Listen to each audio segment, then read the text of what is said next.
vamos a comenzar primero con lo que es el oncenio de Leguía. ¿Ya? Acá tenemos un resumen del siglo XX, la primera mitad del siglo XX en la República. Y para entender de manera general, hay que recordar que en la historia del Perú, durante todo este siglo XX, en sus inicios, hay grupos económicos de poder que están luchando por tomar el gobierno. Acá tenemos dos grupos que están con fuerza luchando por el poder. Tenemos a una burguesía en el Perú y tenemos a una oligarquía. O sea, la historia de la República prácticamente es en la lucha de dos grupos, la burguesía y la oligarquía. Van a empezar a luchar por tener el control del Estado. Algunos serán representados por empresarios, otros serán representados por militares. Generalmente los oligarcas del Perú eran representados por el ejército, por los militares, mientras que las burguesías en el Perú eran representados por sectores empresariales. Y la historia de la República es justamente eso, la lucha entre oligarcas, hacendados, latifundistas, que tienen su dinero gracias a exportar materias primas como caña de azúcar y algodón, y el otro grupo, la burguesía, que genera empleo, genera industrias en el país y quiere producir en el Perú. Son dos grupos que van a luchar y van a estar acá en el control del Estado.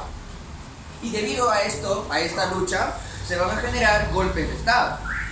Pero todos ellos son grupos de poder, son las clases altas del Perú. O sea, la historia de la República es la lucha de los grupos de poder, es la lucha de las clases altas. Ya sea burguesía o oligarquía, igual van a generar una marginación al sector popular. Ya sea burguesía o oligarquía, igual van a haber luchas campesinas, rebeliones de obreros contra el Estado. Entonces vamos a comenzar primero con el oncenio de Leguía.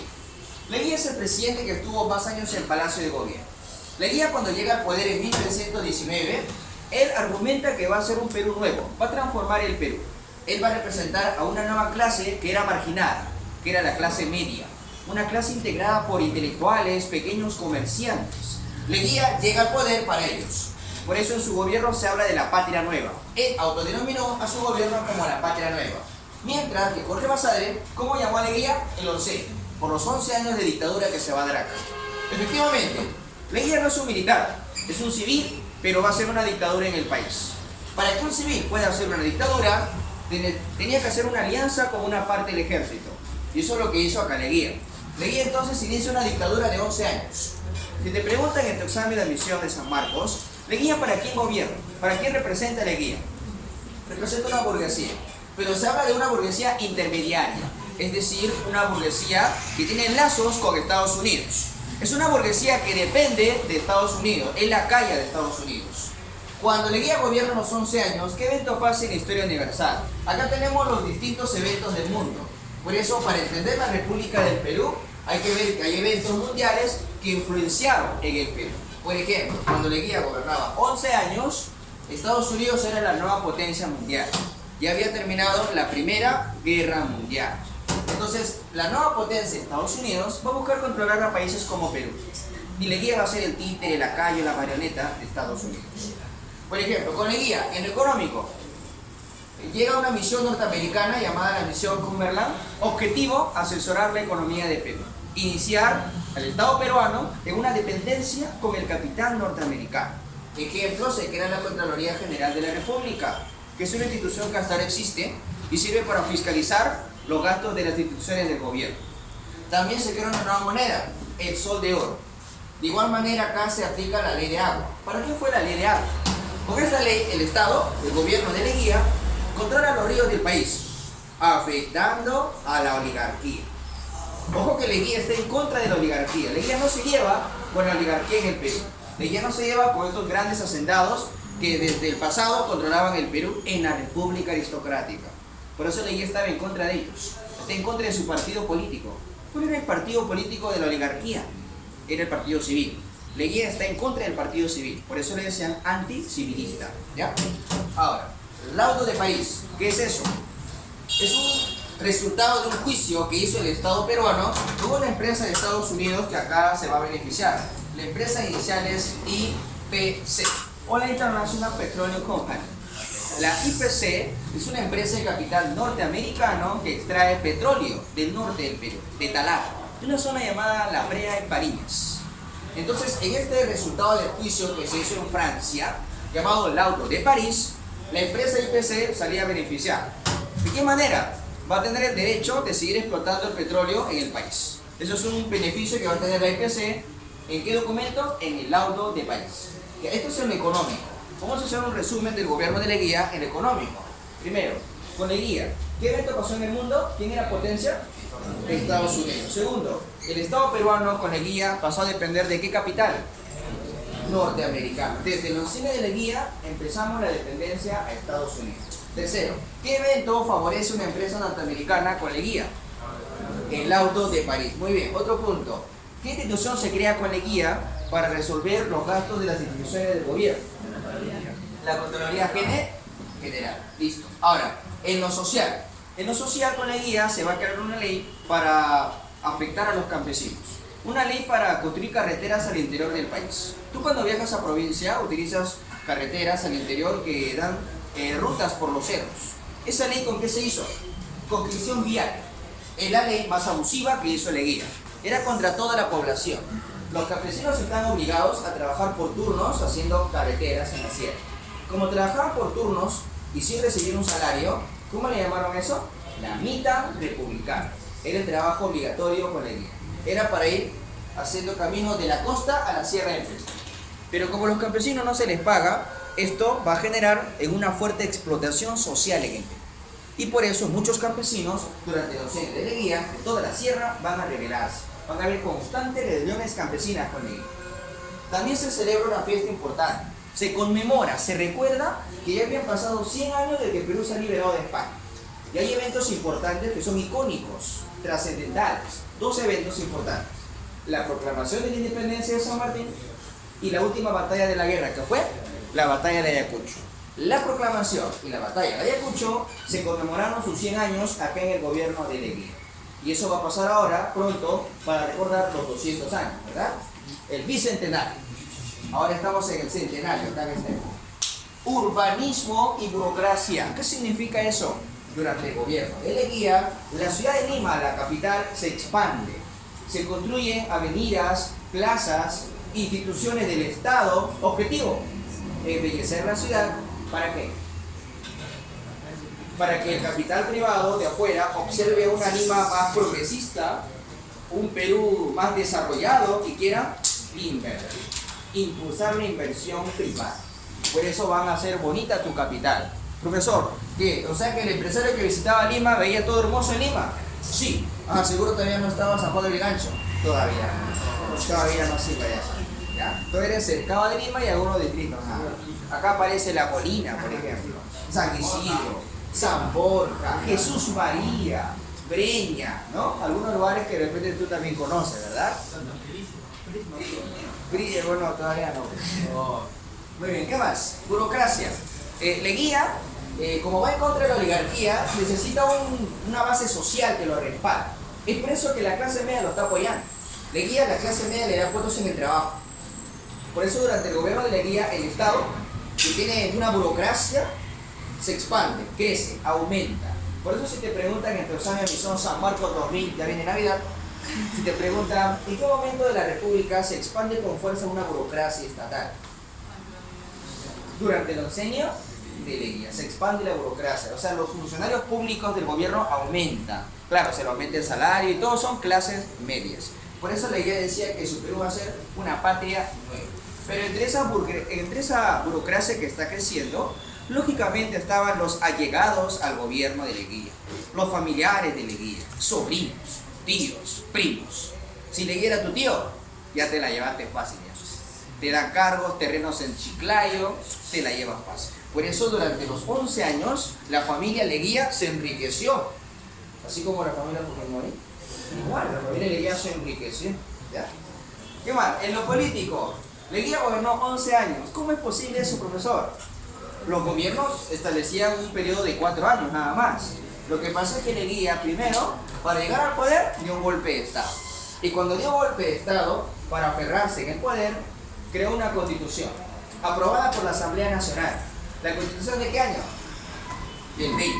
Y en esa constitución, él modifica algunas cosas, como por ejemplo, el periodo de un presidente, que antes era 4 años, y ahora vamos a pasar a ¿cuánto? A 5 años. Y encima, ahora, cuando acaben tus 5 años, ¿qué vas a poder hacer? Reelegir, o sea, volver a postular. ¿ya? Entonces, gracias a Leguía se puede volver a postular, ¿ya? Es algo que se hace acá en las elecciones presidenciales, no en otro lugar. ¿Qué más? Tratados. Con Leguía tenemos dos tratados que son los más importantes del siglo XX y son considerados tratados de la vergüenza. ¿Cuáles son? El Tratado Salomón-Lozano con tu vecino Colombia. En ese tratado, el Perú pierde un espacio geográfico que en geografía te han enseñado, para la redundancia, se llama el trapecio amazónico, donde había una ciudad que era de Perú y pasa a Colombia, que tiene el nombre de una chica, ¿verdad? Leticia, muy bien. Leticia era peruana y pasa a Colombia. ¿Por qué, profesor?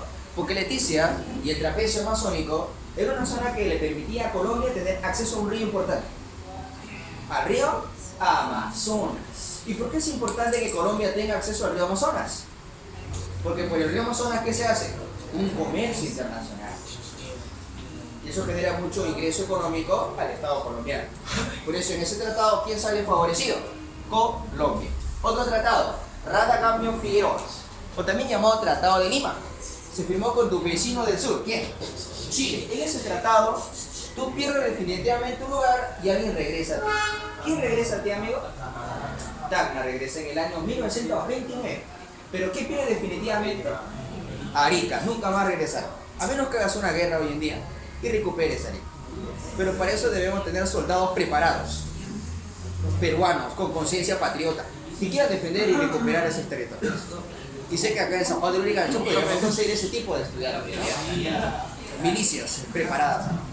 ¿Qué más? Durante la época de Leguía aparecen dos partidos políticos muy importantes, que son considerados los partidos de masas, los de mayor influencia en la sociedad. Son, en esta época, el APRA, fundado por Allá de la Torre en México, y el Partido Comunista Peruano, fundado por José Carlos Mariette. Antes se llamaba Partido Socialista, luego se va a llamar Partido Comunista Peruano. Lo funda Mariette. Ahora, estos dos partidos surgieron en la época de Leguía, pero en el futuro no van a poder postular en elecciones. ¿Por qué? Los van a declarar ilegales los próximos gobiernos. Con Leguía recién han surgido, con Leguía recién han aparecido, y están en contra del gobierno. Ahora, si te preguntan en tu examen de admisión San Marcos 2000 pronto, si te preguntan cuál es el evento del mundo que afectó a los onceños de Leguía, nosotros ya sabemos, porque acá siempre hablamos estudiando, ¿verdad? ¿Y cuál es ese evento, señorita? El crack del 29. Muy bien, se responde rápido acá en el salón. ¿Qué cosa es el crack del 29? Es la caída de la bolsa de valores de Nueva York, que primero afectó a Estados Unidos y tuvo una repercusión mundial. ¿Cómo se muestra esa repercusión mundial? La Gran Depresión. Si te preguntan a ti, ¿en qué momento sientes la Gran Depresión? ¿En qué momento, amigo? ¿Cuándo? Cuando Estados Unidos entra en crisis y afecta a toda la economía de los países, ¿verdad? Pero hay un país que no se afectó, ¿tú sabes? ¿Cuál es? ¿El Perú? No, el Perú también se afectó. ¿Sabes cómo se afectó el Perú? Tus materias primas que empezabas a exportar, su precio bajó, se reduce el precio de materias primas. Así está afectado. Pero, ¿qué país no fue afectado con el crack del 29? ¿Sabes quién no sabe? Tu compañero que está acá presente. Él lo sabe, ¿verdad?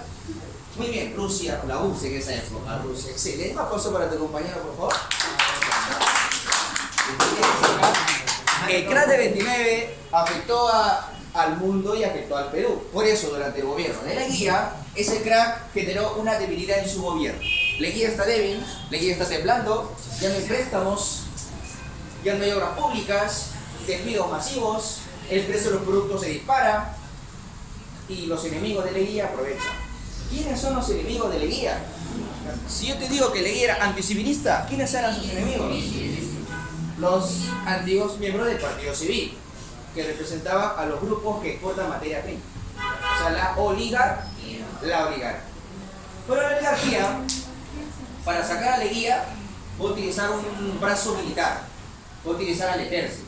La oligarquía siempre financia al ejército para dar golpe de Estado y recuperar sus poderes. Es por eso que en la historia de la República, según esta pizarra, el ejército fue considerado el perro guardián de la oligarquía peruana. Pero va a haber un cambio del ejército más adelante. Acá aún no. Acá aún el ejército defiende los intereses de la oligarquía en el Perú. Entonces los militares dan golpe de Estado a Leguía, representando a la oligarquía. Desde el departamento donde siempre se dan los golpes de Estado. Desde Arequipa. Desde Arequipa, golpe de Estado a Leguía. Leguía será apresado, muere Leguía, estando en prisión. Y los militares inician una época ahora de dictadura. Y como son muchos años en el poder, a esta época, ¿cómo se llamó? El tercer militarismo. Tercer militarismo. Es el tercer momento en el cual en la República los militares tomaron el poder. Lógicamente va a haber dictadura acá. Durante estos años, 1930, 1939, conocido también como los años terribles, no va a haber democracia, no va a haber partidos políticos, entre comillas van a haber instituciones como el Congreso, pero manipulados por la oligarquía. Es por eso que cuando se da el tercer militarismo en el Perú, ¿qué evento, por ejemplo, pasaba en la historia universal? Tenemos acá el fascismo europeo. ¿Qué es el fascismo europeo?